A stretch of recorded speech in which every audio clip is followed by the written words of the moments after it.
Welcome to our channel. Today we how to log into Dropbox for app document automation, detailed guide step by step clearly.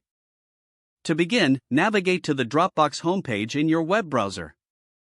In the upper right corner, locate and click on the Sign In button. You will be directed to a new page prompting you for your login details. Enter the email address associated with your Dropbox account.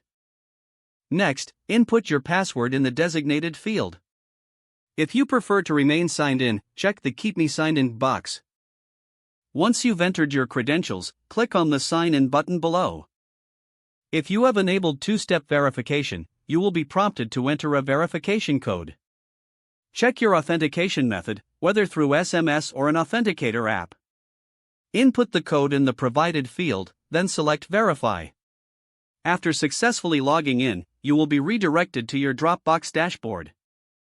From there, locate the document you wish to automate. Click on the file to open it. To set up automation, access the settings for that document. Look for the automation options within the file settings. Follow the prompts to connect your file with the desired automation tool.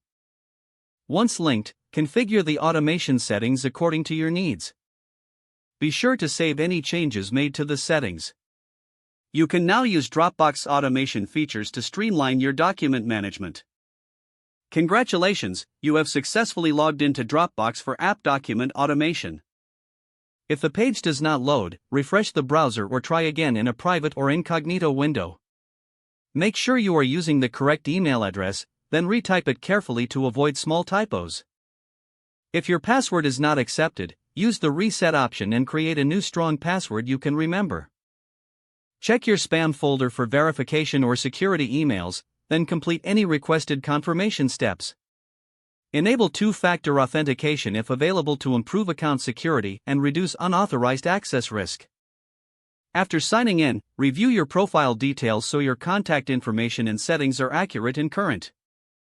If you see an error message, note it down and try again after restarting your device and internet connection. Log out when you finish, especially on shared devices, to keep your account and payment information secure. If the page does not load, refresh the browser or try again in a private or incognito window. Don't forget to like this video and subscribe to our channel for more step-by-step tech guides.